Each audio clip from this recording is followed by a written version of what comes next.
주님의 마지막 책망을 보겠습니다. 마가복음 16장 4절에 눈을 들어본 적 벌써 돌이 굴러져 있는데 그들이 심히 크더라.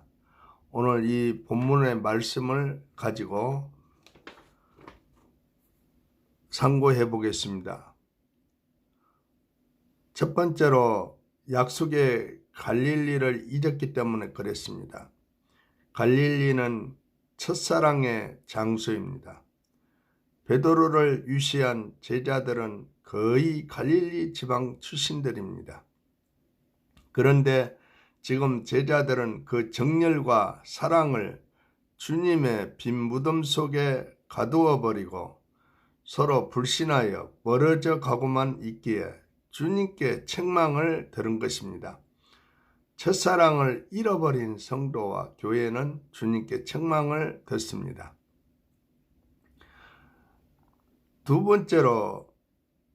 작은 두 번째로 갈릴리는 회복의 장소입니다. 요한복음 21장을 보면 제자들은 예루살렘에서 부활하신 주님을 뵙고 또 물고기나 잡으러 간다는 베드로의 타락적 선동에 편성하여 선교의 사명을 버리고 모두 갈릴리로 돌아가서 창고의 그물을 다시 잡았습니다. 우리도 어두운 세상에서 사망 권세를 이기신 부활의 주님을 신뢰치 못하고 주신 직분을 포기하며 낙심과 타락과 허무의 갈릴리로 가야만 할 때가 있을지도 모릅니다. 그러나 바로 그때 이미 나보다 먼저 부활하신 주님께서 그곳에서 나를 기다리고 계신다는 사실을 기억해야 할 것입니다. 그러므로 갈릴리는 회복의 장소요, 첫사랑의 장소인 것입니다.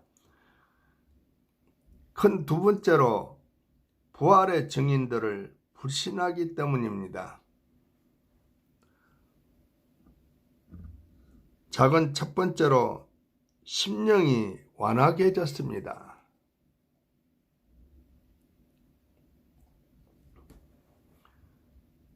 주께서는 제자들의 완악해진 마음을 꾸짖었습니다. 저들은 주님의 갑작스럽고도 비참한 죽음으로 인해 큰 슬픔에 잠겼습니다.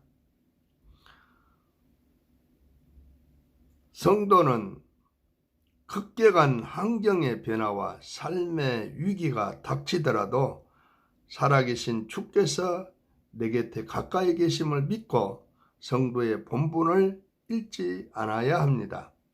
작은 두 번째로 동료들의 증언을 무시했습니다. 제자들은 주님의 부활을 목격한 신실한 여인들의 기쁜 소식도 무시하고 몇 년 동안 주님께 직접 온갖 형태로 신앙 교육과 훈련을 받은 그들이 하나님의 전능하심도 성경의 예언도 주님의 부활의 언약도 동료들의 진실한 고백도 부실하는 것을 볼 때 성령께서 우리의 마음을 감화하시지 않는다면 우리는 복음의 은총에 관해서는 이방인이 될 수밖에 없을 것입니다. 동물은 본능으로 살고 인간은 동물에게 없는 이성으로 산다면 하나님의 자녀들은 이성과 감각과 논리를 초월한 믿음으로 말미암아 살아가는 영적 존재들입니다. 다음으로 큰 세 번째입니다. 책망과 유익을 말씀을 드리겠습니다. 책망의 유익을 말씀을 드리겠습니다. 작은 첫 번째로는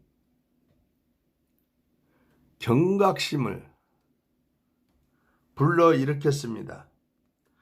제자들을 책망하신 후 주님께서는 세계 선교를 명령하셨습니다. 하나님께서도 성도들에게 새롭고 큰 일을 바뀌시기 전에 때로는 책망과 징계를 통해서 단점을 반성하게 하시고 믿음을 새롭게 무장시켜 주셨습니다. 작은 두 번째로는 확실한 부활의 증인이 됩니다. 주님의 책망은 영광스러운 부활체와 더불어 제자들의 영혼 깊숙이 인식되어 일생 동안 결코 부활의 증인들의 자리를 이탈하지 않고 선교 사명을 끝까지 감당할 수 있었던 참된 계기가 되었습니다. 하나님께 징계와 책망을 받은 후에 욥은 다음과 같이 고백했습니다. 내가 죽게 대하여 귀로 듣기만 하였사옵더니 이제는 눈으로 주를 배웁나이다 라고 욥기 42장 5절에 말씀하십니다. 오늘 요한복음 11장 25절에도 예수께서는 죽어도 살겠고 라는 부활의 말씀을 하셨습니다. 오늘 이 예수님께서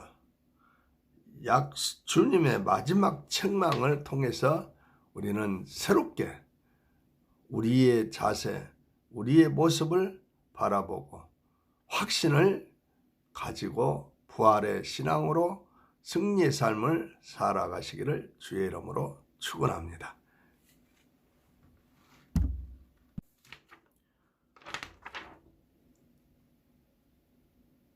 주님의 마지막 책망을 보겠습니다. 마가복음 16장 4절에 눈을 들어본 적 벌써 돌이 굴러져 있는데 그들이 심히 크더라.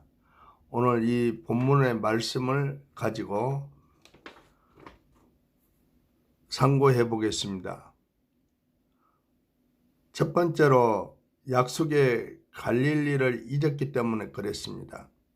갈릴리는 첫사랑의 장소입니다.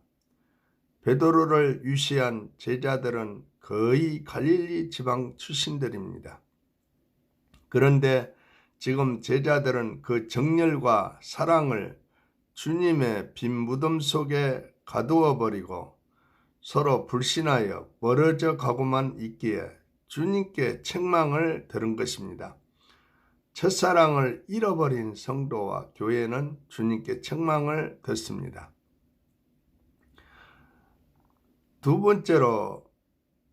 작은 두 번째로 갈릴리는 회복의 장소입니다. 요한복음 21장을 보면 제자들은 예루살렘에서 부활하신 주님을 뵙고 또 물고기나 잡으러 간다는 베드로의 타락적 선동에 편성하여 선교의 사명을 버리고 모두 갈릴리로 돌아가서 창고의 그물을 다시 잡았습니다. 우리도 어두운 세상에서 사망 권세를 이기신 부활의 주님을 신뢰치 못하고 주신 직분을 포기하며 낙심과 타락과 허무의 갈릴리로 가야만 할 때가 있을지도 모릅니다. 그러나 바로 그때 이미 나보다 먼저 부활하신 주님께서 그곳에서 나를 기다리고 계신다는 사실을 기억해야 할 것입니다. 그러므로 갈릴리는 회복의 장소요, 첫사랑의 장소인 것입니다. 큰 두 번째로 부활의 증인들을 불신하기 때문입니다. 작은 첫 번째로 심령이 완악해졌습니다.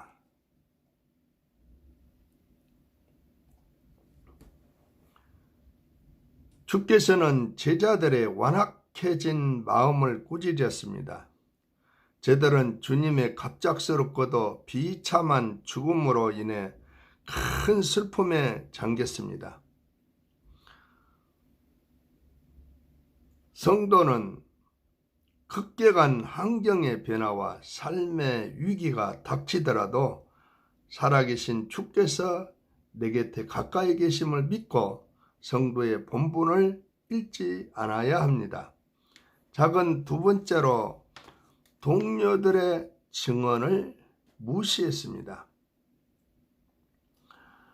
제자들은 주님의 부활을 목격한 신실한 여인들의 기쁜 소식도 무시하고 몇 년 동안 주님께 직접 온갖 형태로 신앙 교육과 훈련을 받은 그들이 하나님의 전능하심도, 성경의 예언도, 주님의 부활의 언약도, 동료들의 진실한 고백도 부실하는 것을 볼 때 성령께서 우리의 마음을 감화하시지 않는다면 우리는 복음의 은총에 관해서는 이방인이 될 수밖에 없을 것입니다.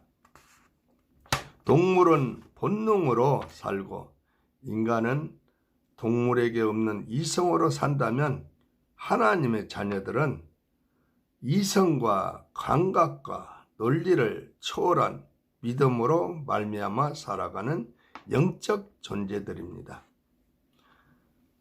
다음으로 큰 세 번째입니다. 책망과 유익을 말씀을 드리겠습니다. 책망의 유익을 말씀을 드리겠습니다. 작은 첫 번째로는 경각심을 불러일으켰습니다.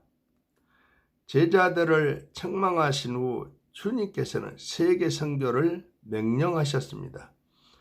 하나님께서도 성도들에게 새롭고 큰 일을 맡기시기 전에 때로는 책망과 징계를 통해서 단점을 반성하게 하시고 믿음을 새롭게 무장시켜 주셨습니다. 작은 두 번째로는 확실한 부활의 증인이 됩니다. 주님의 책망은 영광스러운 부활체와 더불어 제자들의 영혼 깊숙이 인식되어 일생 동안 결코 부활의 증인들의 자리를 이탈하지 않고 선교 사명을 끝까지 감당할 수 있었던 참된 계기가 되었습니다. 하나님께 징계와 책망을 받은 후에 욥은 다음과 같이 고백했습니다. 내가 죽게 대하여 귀로 듣기만 하였사옵더니 이제는 눈으로 주를 뵙나이다 라고 욥기 42장 5절에 말씀하십니다. 오늘 요한복음 11장 25절에도 예수께서는 죽어도 살겠고 라는 부활의 말씀을 하셨습니다. 오늘 이 예수님께서